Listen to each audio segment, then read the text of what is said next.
ഇന്ന് നമ്മൾ പരിചയപ്പെടുന്നത് മിസ്റ്ററി ത്രില്ലർ സിനിമകളുടെ ചരിത്രത്തിലെ തന്നെ ഒരു മാസ്റ്റർ പീസ് ആയിട്ടാണ്. 2014 പുറത്തിറങ്ങിയ സ്പാനിഷ് ചിത്രം ദ ഇൻവിസിബിൾ ഗസ്റ്റ്. ഒരു കൊലപാതക കഥയ്ക്ക് ഉപരി നുണകൾ കൊണ്ട് കെട്ടിപ്പടുത്തൊരു സാമ്രാജ്യം എങ്ങനെ തകരുന്നു എന്നതിൻ്റെ നേർക്കാഴ്ചയാണ് ഈ സിനിമ.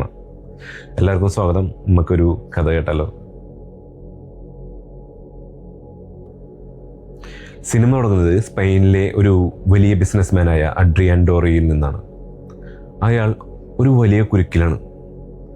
നഗരത്തിന് പുറത്തുള്ള ഒരു ഹോട്ടൽ മുറിയിൽ അയാളുടെ കാമുകി ലോറ കൊല്ലപ്പെട്ട് കിടക്കുന്നു. മുറി ഉള്ളിൽ നിന്ന് പൂട്ടിയ നിലയിലാണ്. പോലീസ് വന്ന് വാതിൽ പൊളിക്കുമ്പോൾ അകത്ത് അഡ്രിയാൻ മാത്രമാണുള്ളത്. സ്വാഭാവികമായും കൊലയാളി അഡ്രിയാനാണെന്ന് എല്ലാവരും ഉറപ്പിക്കുന്നു. പക്ഷേ അഡ്രിയാൻ പറയുന്നത് മറ്റൊരാൾ അവിടെ ഉണ്ടായിരുന്നു എന്നാണ്. തൻ്റെ നിരപരാധിത്വം തെളിയിക്കാൻ അയാൾ വിർജീനിയ ഗുഡ്മാൻ എന്ന പ്രശസ്ത അഭിഭാഷകയെ സമീപിക്കണം. അവർ തമ്മിലുള്ള ഒരു രാത്രിയിലെ സംഭാഷണങ്ങളിലൂടെയാണ് ഈ സിനിമ വികസിക്കുന്നത്. അഡ്രിയാൻ വക്കീലിനോട് പഴയ കാര്യങ്ങൾ പറയാൻ തുടങ്ങും.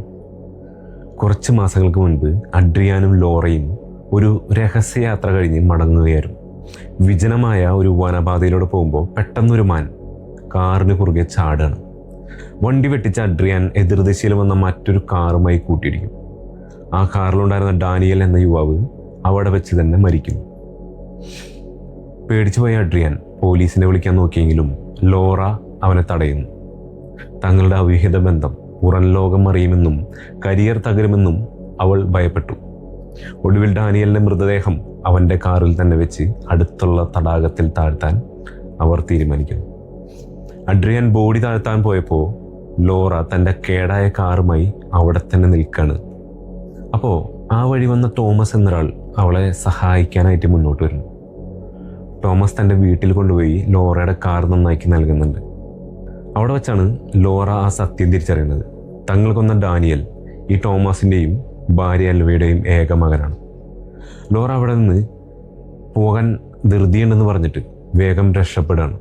പിന്നീട് അഡ്രിയാൻ ലോറയും ഈ മരണം കാണാതാവൽ കേസാണെന്ന് വരുത്തി തീർക്കുന്നു. ഡാനിയൽ ബാങ്കിൽ നിന്ന് പണം മോഷ്ടിച്ച് നാട് വിട്ടു എന്ന് അവർ കള്ളക്കഥകൾ ഉണ്ടാക്കുന്നു. മാസങ്ങൾ കഴിഞ്ഞപ്പോൾ അഡ്രിയാന് ഒരു അജ്ഞാത സന്ദേശം ലഭിക്കുകയാണ്. തടാകത്തിൽ കാറ് താഴ്ത്തുന്നത് കണ്ട ഒരാൾ അവരെ ബ്ലാക്ക് മെയിൽ ചെയ്യുകയാണ്. പണവുമായി ഹോട്ടലിൽ വരാൻ അയാൾ ആവശ്യപ്പെടുന്നു. അവിടെ എത്തിയപ്പോൾ ആരോ അഡ്രിയാൻ അടിച്ച് ബോധം കെടുത്തി. ഉണർന്നു നോക്കുമ്പോൾ ലോറ കൊല്ലപ്പെട്ടിരിക്കുന്നു. ചുറ്റും പണം ചിതറിക്കിടക്കുന്നു.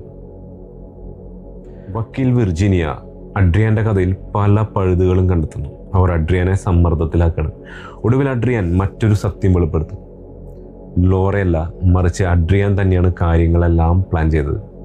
കൂടാതെ തടാകത്തിൽ കാറ് താഴ്ത്തുമ്പോൾ ഡാനിയലിന് ജീവനുണ്ടായിരുന്നു എന്ന സത്യവും അഡ്രിയാൻ സമ്മതിക്കുന്നു. വക്കീൽ അഡ്രിയാനെ വിശ്വസിക്കുന്നു. എനിക്ക് ആ ബോഡി ഒളിപ്പിച്ച സ്ഥലം അറിഞ്ഞാൽ മാത്രമേ നിന്നെ രക്ഷിക്കാൻ പറ്റൂ എന്ന് വക്കീൽ പറയുമ്പോൾ അഡ്രിയാൻ തടാകത്തിലെ കൃത്യമായ സ്ഥലം മാപ്പിൽ അടയാളപ്പെടുത്തി നൽകുന്നു. ആ നിമിഷം വക്കീൽ ആ വീട് വിട്ടിറങ്ങുകയാണ്. അല്പസമയത്തിന് ശേഷം അഡ്രിയാൻ തൻ്റെ പേന വരുന്നത് ശ്രദ്ധിക്കുന്നു. പക്ഷേ അതൊരു പേനയായിരുന്നില്ല, അതൊരു റെക്കോർഡിംഗ് ഡിവൈസ് ആയിരുന്നു. ജനലിലൂടെ പുറത്തേക്ക് നോക്കിയ അഡ്രിയാൻ ഞെട്ടിപ്പോവാണ്. തൊട്ടടുത്ത ഫ്ലാറ്റിൽ മേക്കപ്പ് അഴിച്ചു മാറ്റുന്ന വിർജീനിയയെ അയാൾ കാണുന്നു. അത് യഥാർത്ഥ വക്കീലായിരുന്നില്ല, മറിച്ച് മരിച്ച ഡാനിയലിൻ്റെ അമ്മയായ എൽവ വേഷം മാറി വന്നതായിരുന്നു. അവർ അഡ്രിയാനെ കൊണ്ട് സത്യങ്ങൾ മുഴുവൻ പറയിപ്പിച്ചു. ആ സമയം യഥാർത്ഥ വിർജീനിയ ഗുഡ്മാൻ വാതിലിൽ വന്ന് മുട്ടുന്നതോടെ ഈ സിനിമ അവസാനിക്കുകയാണ്. കഥ ഇഷ്ടമായ സപ്പോർട്ട് ചെയ്യണേ. ഇതേപോലുള്ള സിനിമകളുടെ കഥകൾ കേൾക്കാൻ നമുക്കൊരു കഥ കേട്ടാലേ നമ്മുടെ ചാനൽ ഒന്ന് സബ്സ്ക്രൈബും ചെയ്യണം. അപ്പോൾ വീണ്ടും കാണാം. നന്ദി, നമസ്കാരം.